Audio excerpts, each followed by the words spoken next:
Hey guys, Chan here, coming to you live from Seoul, South Korea, and I'm here with OGN's commentator MonteCristo, who's gonna give us some insights in the upcoming World Championship.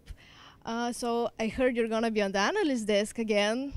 Can we expect some hype Korea train and stuff? No. It's not the Korean hype train anymore. You know, that was before Koreans had won Worlds, before they had proven themselves to be 100% the best region. Then it was just the hype. It's the Korean dominance reality now. We've moved beyond that. Now we have to hype up somebody else. I think there are a lot of interesting candidates. Some people like Alliance, some people like TSM, but you know, at the end of the day, it's just their dreams will be crushed. Yeah, we see some people who are convinced that the Koreans will win. Some people who are trying to convince themselves that they're not gonna. What are your thoughts on that? I think it's silly. I mean, it's overwhelmingly likely that a Korean team is going to win. Maybe EDG has an outside shot, but especially because the tournament is in Korea. I mean, they have home field advantage for the entirety of the playoffs, and they're the best region with home field advantage. It seems very unlikely that they're going to lose. And if we look at the course of what has happened over this year, when we look at All-Stars and IEM, these were mid-tier Korean teams. I mean, SK Telecom at All-Stars was coming off a loss in NLB to Frost, and they didn't lose a game at All-Stars. KT Bullets were choking in Masters and not doing too well in Champions, and they, again, didn't drop a game at IEM. These were teams that, at the time of those tournaments, I would have rated somewhere probably between like the 6th to 8th rank in Korea. But we're actually dealing this time with truly the top 3 teams right now. Of course, Samsung White and Blue have been incredibly consistent over the year. And then you also have the fact that Shield is on fire right now. So I think it's unreasonable really to expect that a Korean team won't win. There's a small chance that a Western team would win. Very, very small. And it would be great if they did. What a great story, right? That would be super fun. But as an analyst, it's my job to be realistic. So the hype trains of a Western team winning will be crushed very, very quickly. They will crash and burn. So we don't expect any upsets like in Season 2 finals? Well, you know, there may be an upset. That's not to say there won't be an upset. You know, maybe somebody will come in and they will have that great storyline of TPA winning. And, you know, maybe one of the Korean teams will choke like last year. That's definitely a possibility. But the point is, well, you may be able to upset one Korean team. You're probably not going to upset 3. That's the main issue. If there's only one team here, maybe there'd be a higher chance. But running through 3 of them seems incredibly unlikely. So I guess most people saw your predictions already on Summoning Inside, but can you maybe share them once more?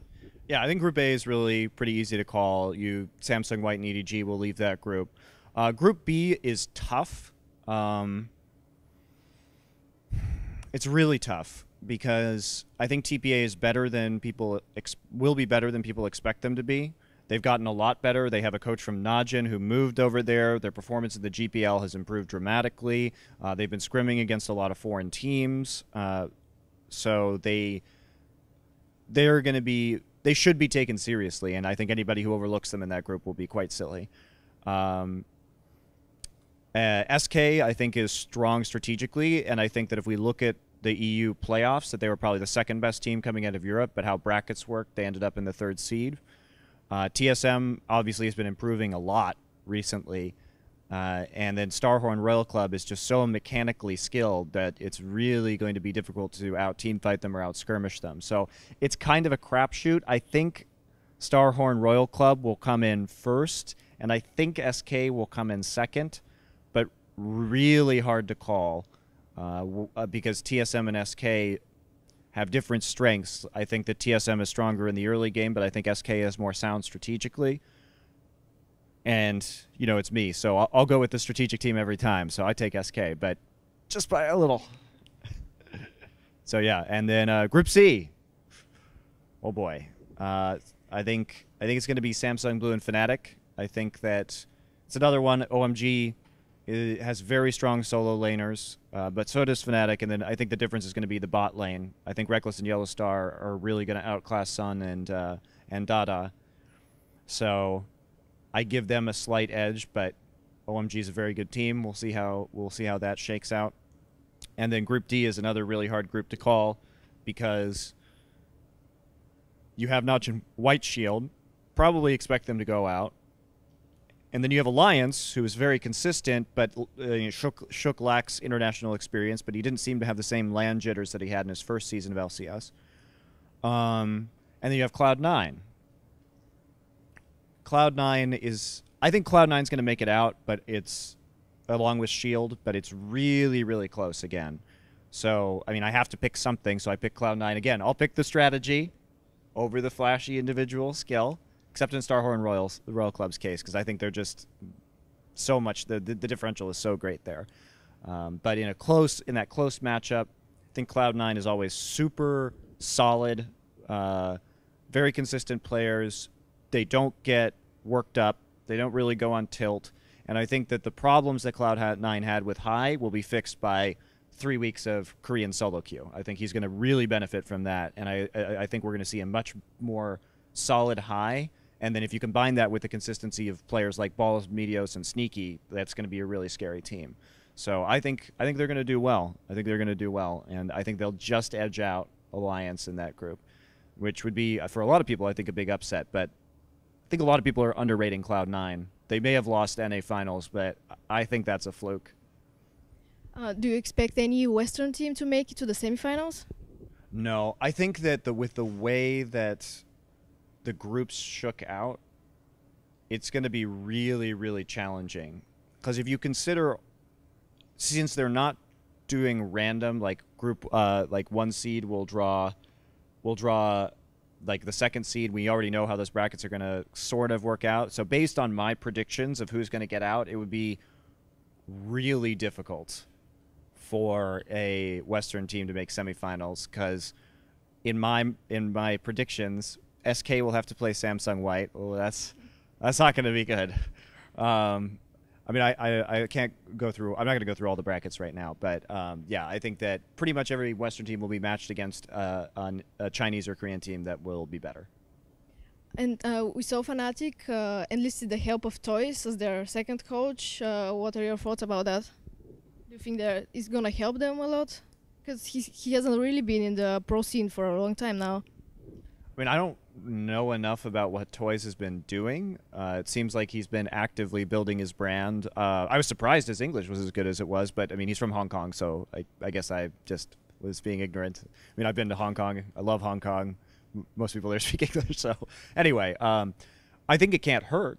I mean, obviously, he, at the very least, he has a lot of experience about how to perform under pressure and maybe some ideas about that he can help Fnatic with. Obviously, Fnatic has a lot of experience with that too, but another opinion, another voice on the team certainly can't hurt them. And I think it's smart that they picked him up. And yeah, should be helpful. I don't really see how it could be a bad thing. And I gotta ask, what are your expectations about SK? How are they gonna do? Yeah, I think SK will take second in their group. I think that they're a better team than a lot of people are, especially non-European fans, are giving them credit for. It's interesting to me that people were so willing to write them off after they gave, like, the semifinal against Alliance was really close, much closer than the finals against Fnatic. And people seem too willing to say, you know, they're not going to do that well. But they have a very unique play style. And I think that we saw last year that having a unique play style really benefited Fnatic last year at Worlds, because they went in and made the semifinals. That was really an impressive run by them. And a lot of it was enabled by the fact that they didn't play like anybody else. And SK has they've got their own picks, champion picks. They've got their own play style.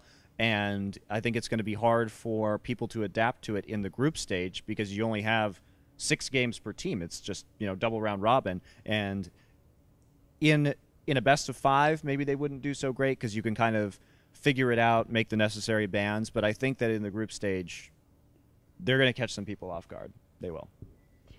Anything else you want to say? No, it's been great hanging out here, Riot Korea offices. Looking forward to being on the analyst desk. Should be a lot of fun. We'll be flying out on Saturday to go to LA and start preparing for that, and then I'll be back in Korea for the quarterfinals onwards. So it's gonna be a great tournament. I'm very excited to see which Samsung team wins this year. Thank you very much for the insight. Can't wait to see you on the analyst desk. Yeah, thanks a lot for the interview.